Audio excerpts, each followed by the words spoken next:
Hey friends, how are you today? We are going to be doing, finally, some maintenance on the succulent containers, as well as a few other garden chores.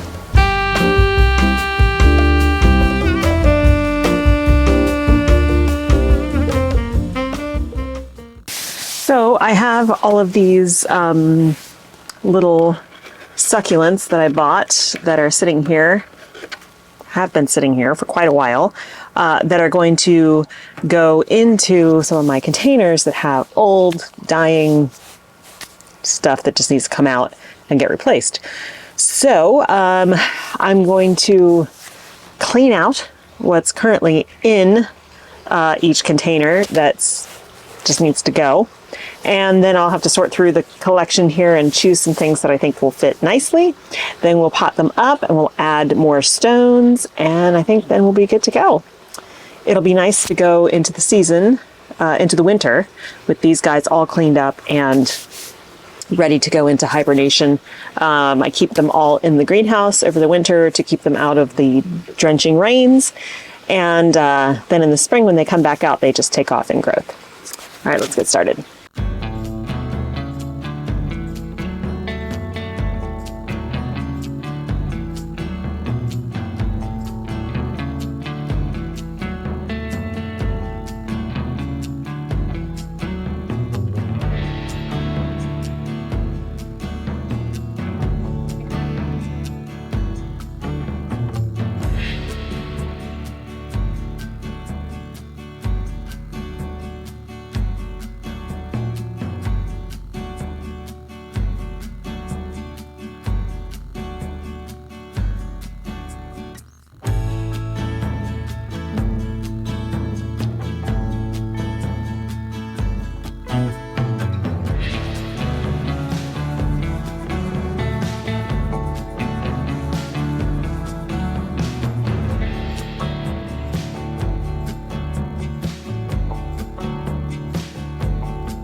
Well, with one or two exceptions, that job is done, and what a relief. Things look so much better.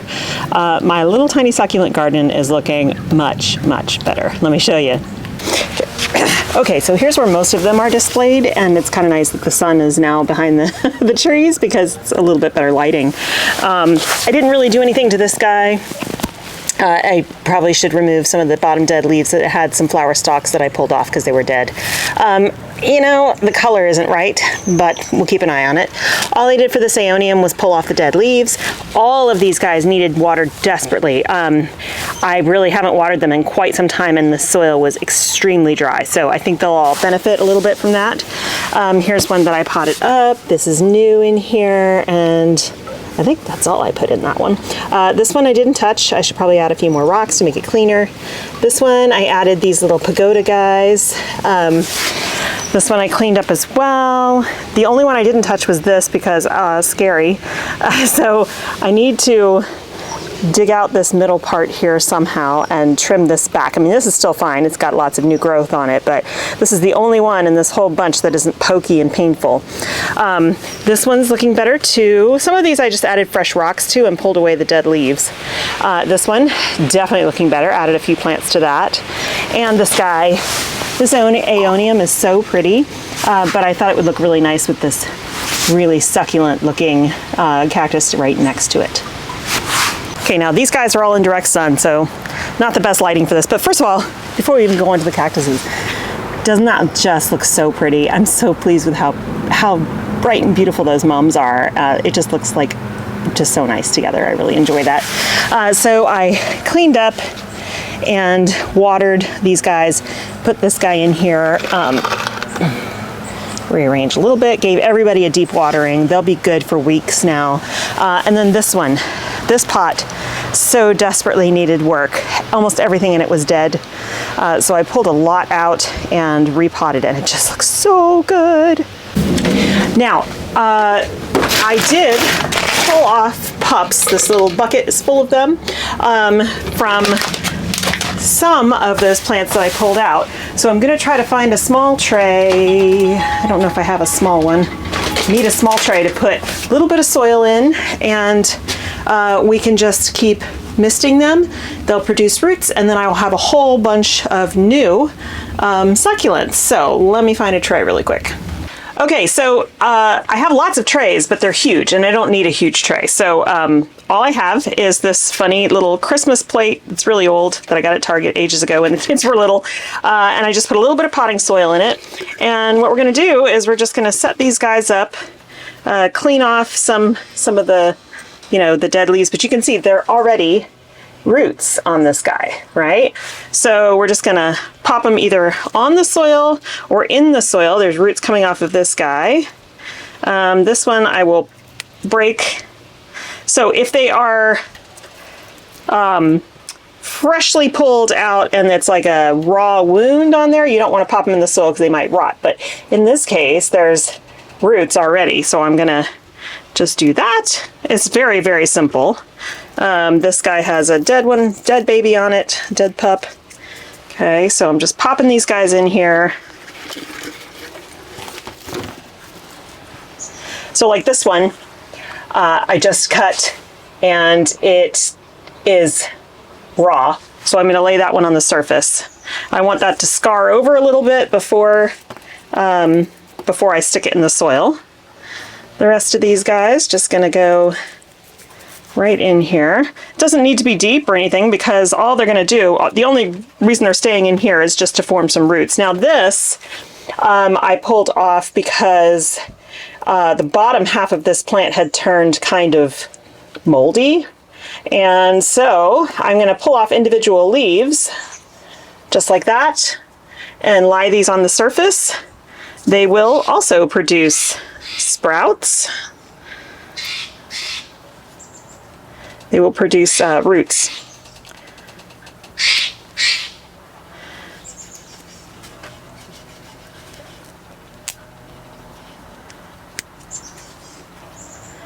That's okay if they're crowded here because they're not going to live here for very long. Once they get well-developed roots, I'll pot them up.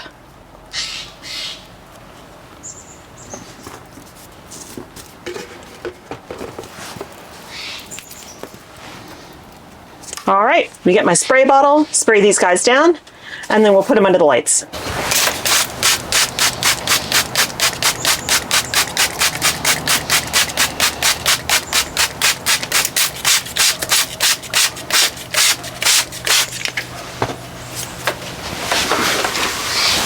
So you just want to keep them moist, not saturated so that they rot, but moist enough that it kind of creates a nice environment on the soil for them to start sending out root runners. So let's stick them under the lights. So speaking of seedlings, I wanted to show you the progress that we're making in here. And you will see there is a lot of rodent damage. Look at that. This is arugula, collards, and blue kale. So I did come in here after I started noticing the rodent damage. I did come in here and sprinkle the Repels-All, and that seems to have halted it all. This is broccoli, burgundy broccoli. I am having no luck this year. All the stuff that I planted out in the front garden that was pre-purchased, all of that got eaten, destroyed. And these soil blocks completely fell apart because rodents were running across them. So I'm gonna have to start more, but the lettuce is doing okay. But yeah, it's annoying. At least seed is cheap. And we won't have freezing temperatures for a while. So there's some cabbage there, not much. Little gem lettuce. Yeah, to see how much of a mess these soil blocks are, they're no longer formed. That's because we had rodents running around in here. And I need to retreat everything because this is yarrow. And they don't seem to really chew too much on the flowers. It's obviously the vegetables and stuff, even though yarrow is edible. This is, radicchio, Brussels sprouts, Castle Frank, it's just gone. Gonna have to restart all of that. Super annoying, but there's some good stuff here. So this is all straw flower. It's actually really good germination back here for some of these. Like nothing came up in this square, which is really interesting. I have really spotty germination with straw flower. I don't know why, but this one back here, really good. This is stock. Again, eaten by rodents. Stock is edible, so they know that too. But some of the stuff you see on top is the rodent repellent. So I'm gonna sprinkle some more and it'll just smell like garlic in here. Status. Spotty germination as always with the status, but that's okay because status produces so much. I will start a second round in the spring, so this will just be for fall plant, and there'll be enough. It'll be a small stand, but that's fine. And we've got more stock back here and snapdragons. Great germination there. And then here we've got Orlea. I always have, the same amount of germination. I plant 20 and then I get maybe 10, but that's okay. Again, high producing plants don't need that many. This is all feverfew, excellent germination. There's Daucus, chocolate lace flower back there. This is all Scabiosa and Rudbeckia. And actually really pretty good germination for Rudbeckia. I usually get terrible germination with Rudbeckia, so I don't need a ton of those either because those are not going to be row crops. Those are going in. I'm just going to have the Rudbeckia in the not in the row crops area in the new farm, just off to the sides to help with the environment, as well as this calendula, great for pollinators and stuff. So Ami back there, Cynoglossum, Clarkia, all of that looking really good. This is veggies, some of it coming up just great and others already munched, but that's fine. We'll just keep on top of it. And then finally snapdragons, and they look great. Still obviously many weeks before they can go in the ground, but they're doing well. And I think as long as we can keep more rodents from munching, we're gonna be okay. And a fall chickies update. They seem to have figured out that they can go up that ramp to get into the top area, but obviously they don't spend that much time up there. But I put them out here in the morning. Once it warms up a little bit, it actually went down to 48 Fahrenheit last night, so it was very cold this morning. So I'm glad I still have them on supplemental heat overnight because I think they need it. They're still not fully feathered out. But they are really loving it, spending the days in here, and it's good for them. Okay, so that's going to do it for me today. I'm still feeling quite behind. The reason I haven't gone out to the new farm location yet is that I kind of want to save it for the weekend. I'm hoping I can get the shed by then, and it'll just be me and Mike and Aiden because Dylan's away at college. But to get out there, flatten the area for the shed, build the shed, and while they're working on that, I can be getting the beds ready and prepared, finishing to get the beds ready. So that's my goal. And that means tomorrow, which is Thursday, is probably going to be more work here at home. I had wanted to let the sweet peas. I had wanted to let the sweet potatoes grow up until our first frost, but the rodents out in the front garden have eaten almost all of the vegetation away. So without the vegetation to feed the sweet potatoes, they're not just going to continue to grow. So I think I'm going to go on and dig those up, and I am not expecting an amazing result. We just didn't get as much vegetative growth as I had hoped, and I think that they just haven't been in there long enough, so we'll see. I'll dig those up. I'll have to do some more cleanup up there, and maybe do some direct sowing. I definitely need to get some more radishes and carrots and things in the ground, and we'll have to do some protective measures and a new technique for carrots using a board for better germination. So that will be tomorrow. Thanks so much for hanging out with me today, you guys. I hope you have a wonderful time in your garden. Squirrels are chasing each other on one of our redwood trees. I hope you have a wonderful time in your garden, and I'll see you in the next one. Bye.